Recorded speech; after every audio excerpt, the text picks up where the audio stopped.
Radiant team ban. Dire team ban. Radiant. Dire team ban. Okay, we're here for the first game of the Dota 2 Canada Cup. Molotov Esports versus Chibiusa's Minions. They're going to start us off right for this tournament. Of course, Dota 2 Canada Cup is going to be a tournament that's going to span just over 2 weeks with a prize pool of $750. And we'll see which team can come out with all of that cash. I'm NYJohn. I'll be casting this game as well as many more games throughout the course of the tournament and the day as we continue to move forward. I'm just keeping an eye on chat to see if we have any malfunctions. Apparently there's some subtle glitches going on at the moment with some Dota TV issues, so I want to make sure they're not affecting us. But it looks like we're good right now. So we'll go through the bans that have already occurred. We see the Dire team, which is Chibiusa's Minions, have banned out Keeper of the Light and Batrider, as Molotov Esports, the Brazilian side, have taken out Lone Druid and Nyx Assassin. They first picked Lifestealer. The response from the Dire team was Bane and Queen of Pain. And then Shadow Demon rounds up to top 4. So solid picks all around. Queen of Pain getting selected pretty early on here, but another hero that if you have a good level of comfortability with him, then certainly worthy of an early pick, because with the new banning set in effect, it is a little bit harder to get some of those solo heroes through. And Queen of Pain is good in middle, has very good matchups. I'd be a little bit wary of Shadow Demon being picked up. You can put that dual mid, and that does shut down Queen of Pain to an extent. So that's the only thing going against her, really. But other than that, I say pretty solid all around. And now we see further bans coming out. Darkseer, which surprisingly didn't get picked up in the first 4, usually is kind of like a cornerstone of that set. He does get banned out with a third ban from Chibiusa's Minions, as well as Treant Protector, who no one, to be frank, wants to see in the game. Meanwhile, Weaver gets taken out and Clockwork gets taken out from Molotov Esports. So a couple other big heroes that we would expect to see banned out get taken out in this phase as we continue to move forward. Let's just make sure everything's good. Open mic's on. And we're here for the third pick. Looks like Chibiusa's Minions sitting on a solo middle. They're going to pick up the Kunkka. So Shadow Demon was already on the board. And, of course, Bane combos with Kunkka pretty much just as efficiently. And that is a nice pick. I like seeing Kunkka often. Of course, one of my favorite heroes to play. And he puts out a lot of damage and has a good amount of team fight control, especially with that boat buff coming out.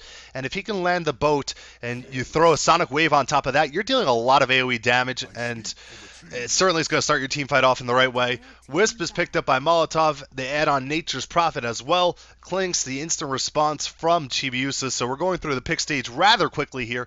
And moving on, we see a ban on Tinker comes out. Interesting ban choice. I'm not sure we would have seen him get picked up, but it could have been a solo middle option. And certainly offers a lot of mobility in conjunction with the Nature's Prophet. And then Lena banned out by Molotov as they're expecting a support to come out here from Chibiusa, which would it be that strange, as they want to add one to the Bane they already have. And it's going to be interesting to see how Chibiusa decides to lane this up. Of course, with the Bane and Kunkka, you have a good combo. It gives you a pretty strong lane. You know you're against the Wisp, which isn't the best of the laners. So maybe there's an opportunity to try and go aggressive. They pick a Rubik here. So Rubik against a team with not that many big skills, but of course Rubik is a very stable support. He's good in all aspects of the game. So you don't really need to have that home run hit to cash in on his value. You can just be solid. You can pick up stuff like Shadow Demon's Disruption, Demonic Purge, even Puck's Dream Coil. And now Puck is the final pick from Molotov Esports. So that's going to be a solo middle to go up against Queen of Pain. One of the better matchups against Queen of Pain, who is that dominant middle laner. Puck can hold her own for certain. So now we're in game. I want to remind everyone that we do have a ticket available for this tournament. So Dota 2 Canada Cup, you can purchase your ticket for $1 in game, and it would be greatly appreciated. I tinkered with my settings a little bit earlier, so don't mind me if I have to go back and fix things. We're just going to turn off some of these unit speeches so they don't bother us during the game. And, of course, go back to the other HUD. Lots of fancy items. So I hope everyone's ready as we get going. Okay, let's go over who's playing what. We'll start with Chibiusa's minions on the Dire side. We have Knoichi playing the Rubik. One moment.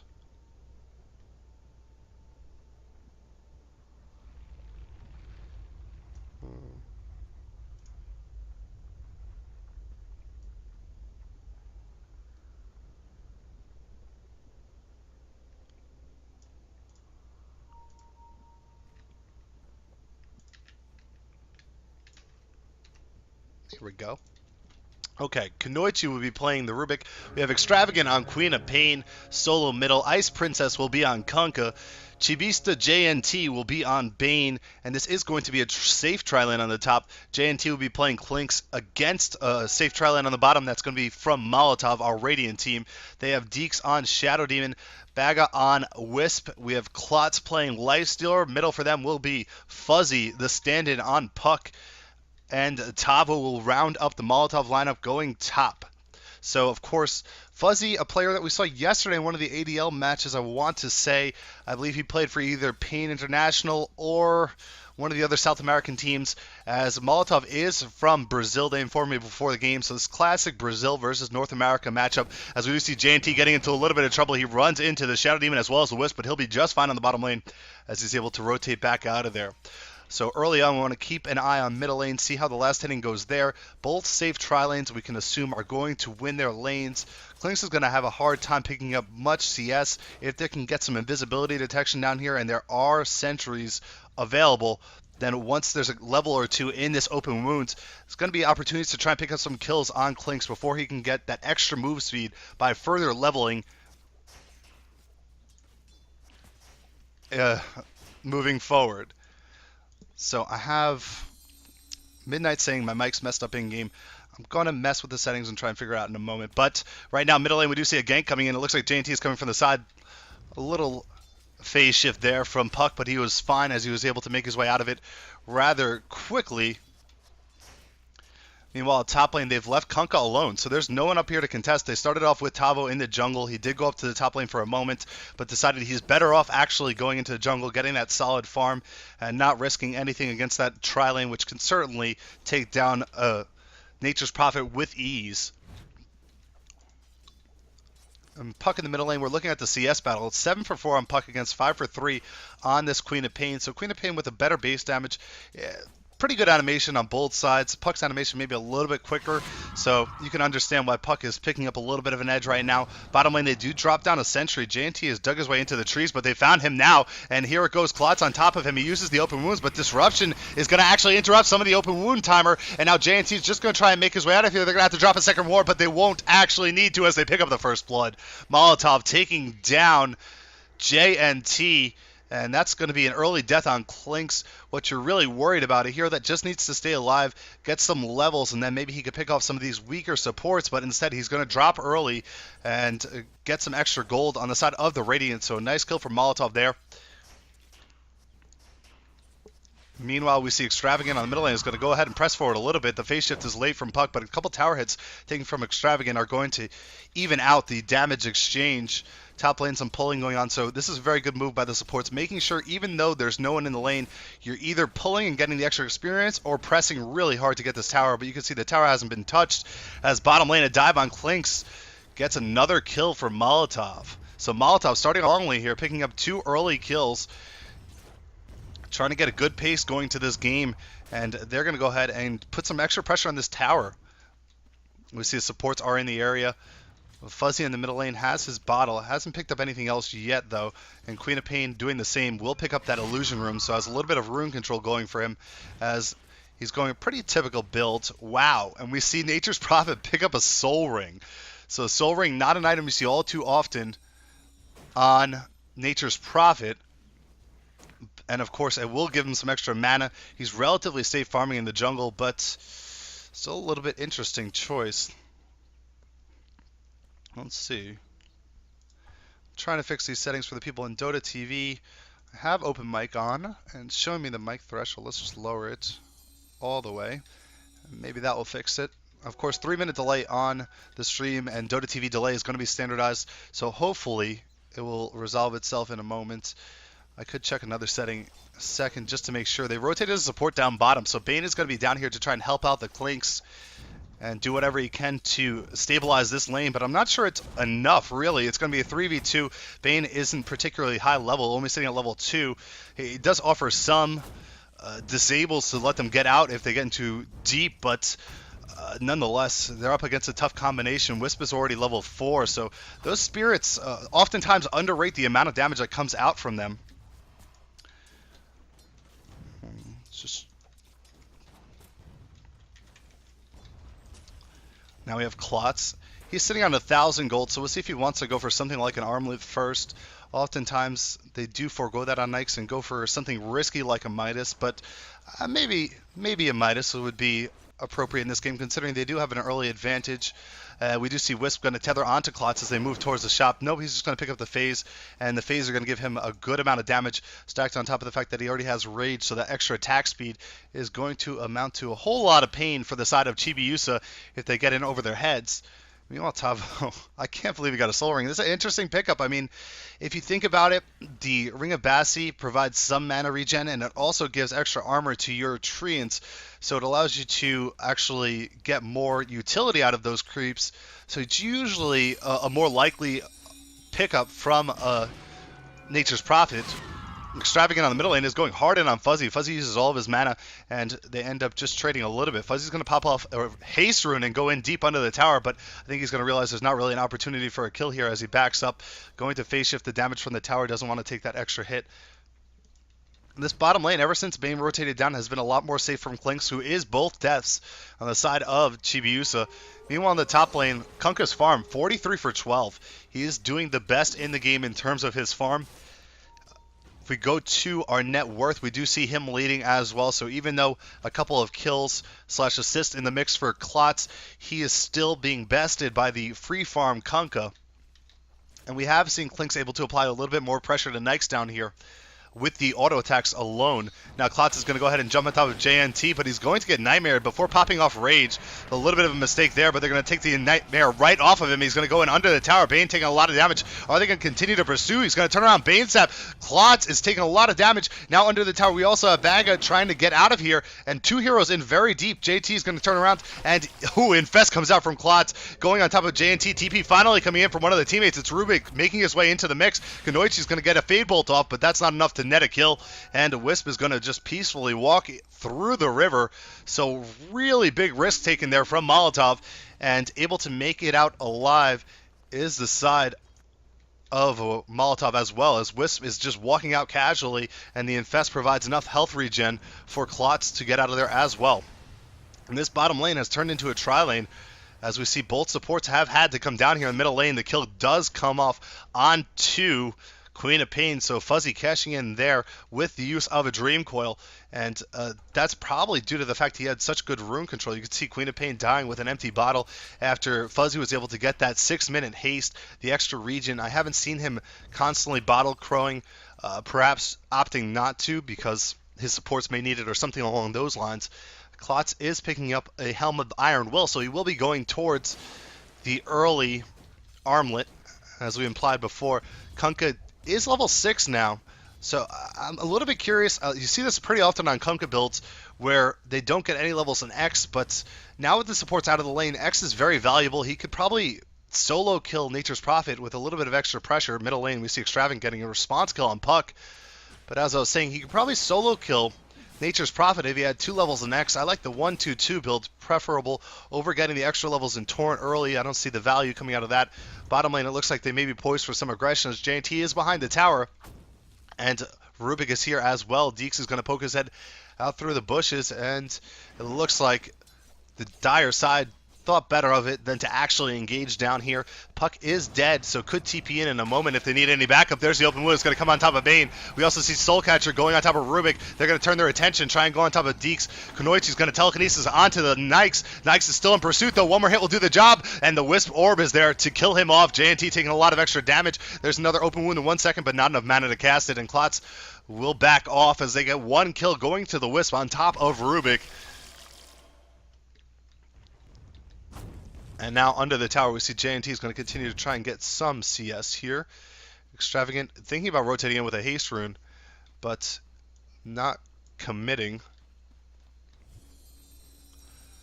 I'm going to double check. I see you guys telling me chat's not working, but I don't know what setting it could possibly be.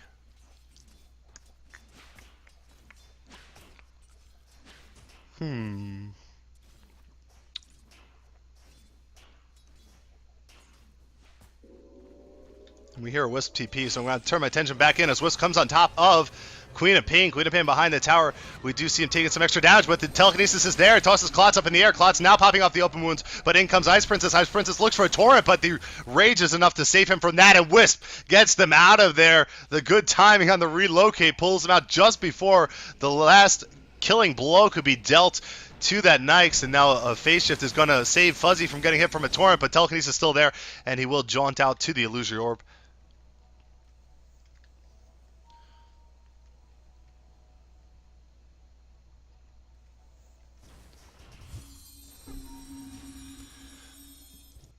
We see Deeks on the bottom lane is just trying to find some semblance of farm. He's sitting on only 300 gold, so not that much money as you would expect coming out from a support early game, but they have had some success. It is a 5-1 kill lead, so maybe expecting to have something like Boots at this point. Kunkka does decide to go for a 3-3 now, so really interesting build. Picks up Perseverance. I wonder if that's an indication he's going for a Battle Fury. That's a old school Dota 1 build on Kunkka that hasn't shown up lately. Now Banga's going to get hit, but he will be able to TP out as the torrent was off base. Klotz is going to turn around, try and go on top of one of these heroes, but he decides to not fully commit as there was an extra support rotating in the form of Bane. Now Tavo is going to go on top of JNT. Just deal whatever damage he can. Clinks is now level 5. Level 5 Clinks deals a good amount of damage. The plus 40 from the Searing Arrows is pretty formidable, considering he hasn't been able to get any real farm this game, having a tough time on bot. Only 19 CS so far. That's 11 minutes into the game. Not really the best of games for him. And now JNT jumps in way too deep, and he's going to get taken out rather easily here as they do use the Dream Coil, and some extra damage flies out. Nature's Prophet ultimate will clean up too. Kunkka's dead. Queen of Pain jumps in, but she's really low on mana, not going to be able to cash in on anything here. So a 3-for-0 trade for Molotov on the bottom lane. I see you guys in chat saying that the in-game audio is not working. I'll try and hammer out the details between matches. I can't really find anything that shows me it's not working for me. You can see I have this open mic, and I can also see in my audio that it's picking up the volume. So we'll have to try and figure it out between games. It could be something else. Maybe in chat, if you can, check the other broadcasters and see if any of them are working, because there are multiple broadcasters in the game. And if they're working, I'll try and figure out and talk to them about their settings, and we'll get that hammered out. But thanks for the response. So now we do see Nature's Prophet able to pick up a mech. So mech build on Nature's Prophet, you see it sometimes, and his team does have a good lead, so it's going to allow him to capitalize. But a lot of times you see players that have strong leads want to go for that minus, and very, very strong on that point. But here, Nature's Prophet's going to bend a little bit. He knows the supports don't have that much gold, and he knows they're stable right now. So the mech's going to do a lot in terms of solidifying their team fight, which is something that you expect Chibiusa to really look to try and get back into the game between that Sonic Wave and that boat, as well as various abilities such as Fiend Script. They're going to really try and capitalize on their team fight capabilities to work their way back in, and having the mech to offset some of that damage is going to go a long way in terms of preventing them from doing so. So Molotov in a very stable position right now. We do see a relocate. It's going to come to the top lane. They're going to try and jump on someone here. The dust pops off. They find JNT, but JNT has made it out. Bane instead is going to be the new target. Sleep's going to come out there. Here comes a big boat. It hits on 3 targets, and now Ice Prince is in the middle of a fight, and the relocate's going to pull 2 of them back out. Molotov Tavo's going to try and TP out of here as well. There's nothing to disrupt his TP. So a little bit of a conflict there, but everyone makes it out just fine, even despite a nice boat making contact. Really, you just see the mobility and the lack of disables present outside of that ship for Chibiusa in that instance.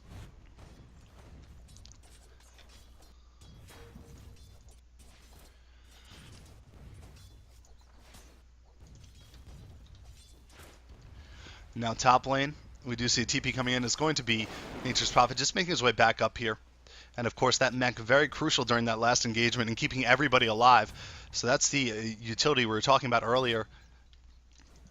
Meanwhile, Baga is going to continue to farm down here, going ahead and taking out some of the wolves. He is level 7. We've seen him make use of that relocate a couple times now, but they haven't been able to really pick off significant targets yet. You see Queen of Pain still farming relatively decently around that 4,000 mark, and considering Puck has already been a part of 4 kills, getting one of them for himself, and only an 800 gold advantage is not that significant, and that could be a part of the fact because there hasn't been any towers taken down on the back end of these good team fights. So 8 kills for the side of Molotov, but no towers taken down. So you can say Chibiusa very much so still in this game as we look at the difference in gold. It's 4,000, but one good team fight, and they can try and turn that around in an instant. Kunoichi's going to get hit by the Dream Coil here in the middle lane. He's going to take some extra damage. Telekinesis on Deeks. He's going to toss him as well. Illusory Orb is going to be jaunted to. From the back end, we see Tabo coming in. He's going to cash in and get that last hit. Extravagant now going to be the target. Relocate's coming as well. We see a Ice Princess coming from the backside. Ice Princess is going to get caught by the relocating Knights, and he will go down as well. So 2 big kills here, and this could be the team fight victory with another courier kill as well that Molotov have been looking for to go ahead and take down. And there it is. The first tower of the game is going to go down. And now J&T is going to go ahead and continue to try and pick up any farm. And sometimes you have to question, is this the point of the game where you decide, usually your Clinks will go for something like a Orchid. It's a pretty common item on him, but if you start targeting now before he has any of the pieces of it, you can imagine that Orchid would take probably another 7 minutes at least. That's with him doing fairly well. So you have to try and adjust that build, and Clinks without an Orchid doesn't really have the opportunity to pick someone off. If you go for a BKB, he's more solid in team fights, but you're taking a big risk there because there's not as much damage on the bottom lane. We see Ice Princess coming in here and is just going to put a hit out, not going to try and chase any of those heroes.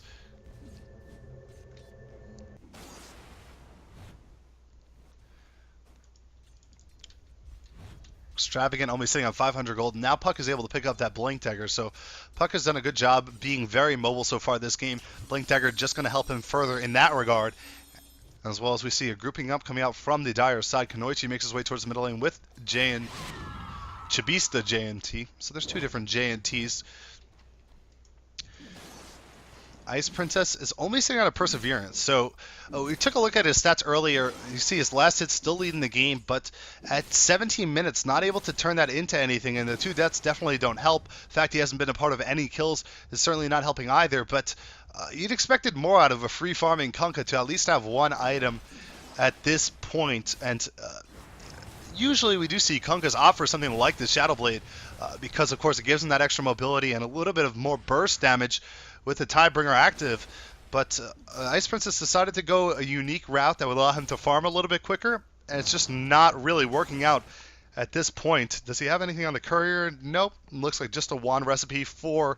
Actually, it is his, but that's not really what I was expecting to see there.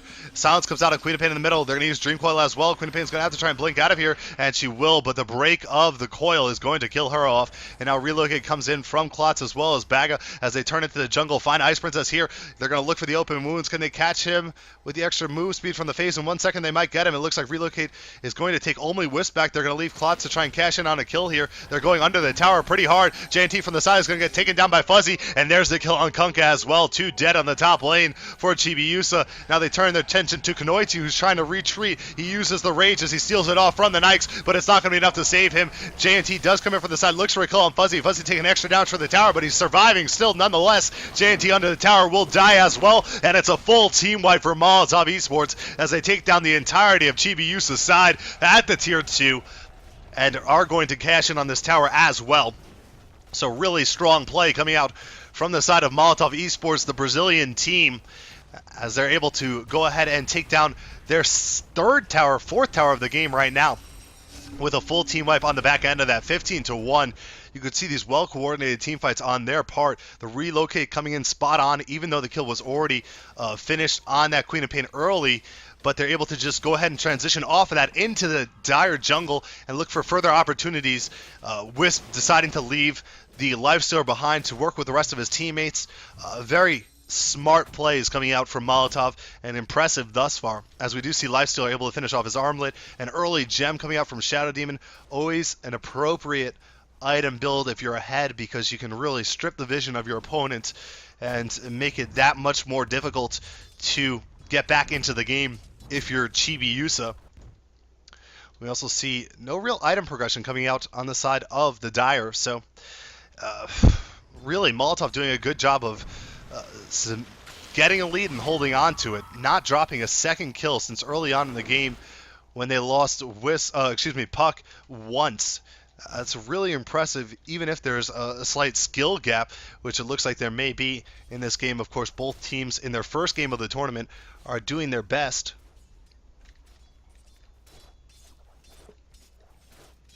But, of course, it looks like Molotov's best is just a little bit better at the moment. And Extravagant only sitting on 900 gold. We can see the net worth shows us that Kunkka's at 5,000 net worth and Extravagant around 4,000. But now we do see that big gap starting to accrue on the side of Lifestealers. He's rounding the 10,000 net worth mark. That's going to put him at 3,800 gold in his bank. So he can go ahead and try and buy something like a Basher if he'd like. He could buy the Relic that could turn into an Abyssal later on if he wants to. Fuzzy's going to run into JNT here in the jungle. We see it does pop off. It actually does catch Clinks, but they lose sight of him, and he will be okay for the moment.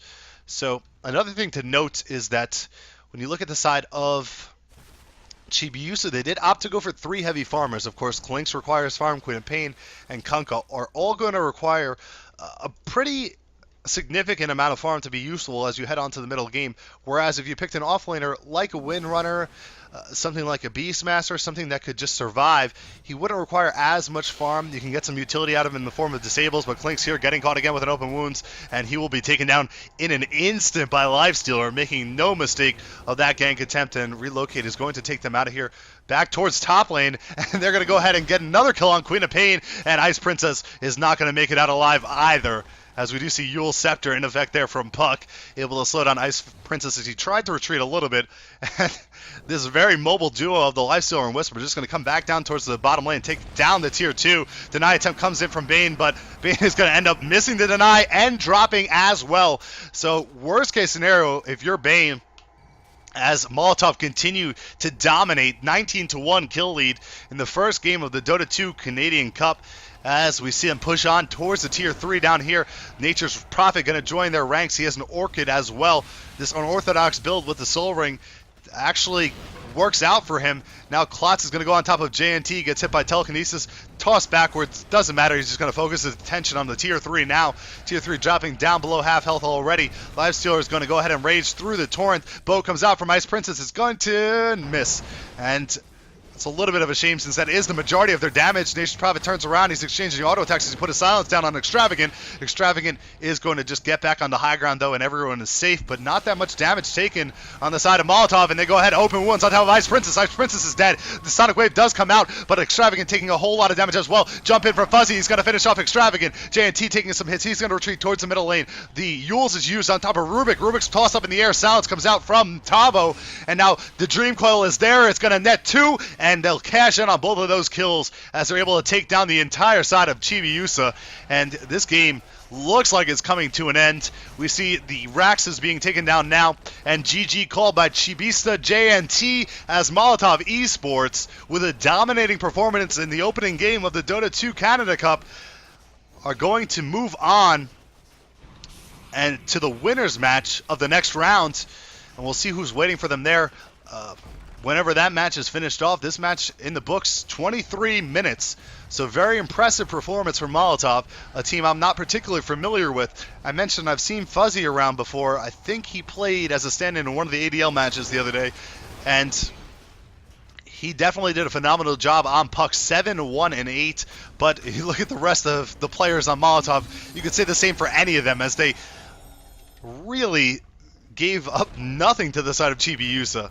An overall dominant performance and impressive. Let's see, Wisp picks up a Dagon. Last minute Dagon, why not? As we're just waiting for the game to finish off here, a couple of heroes standing really far back as the disconnects are there from Chibiusa and the tower being taken down. So not knowing what to expect from either team, we really Got to see Molotov Esports put on a show here. 24 minutes is the official time.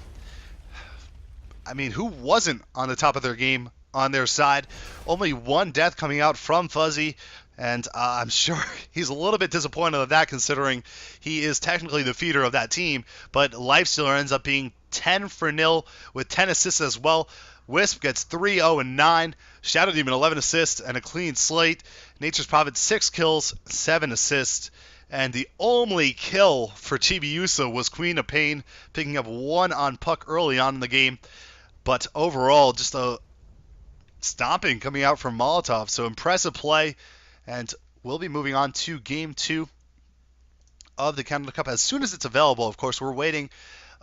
The way the groups work out, this is the first group of the day. And that means winners of both of the first matchups, which we'll find out shortly, are going to play. Losers will play. And then the winner from the losers match and the loser from the winners match will play as well. Whoever wins the winners match will move on, guaranteed. They'll be 2-0.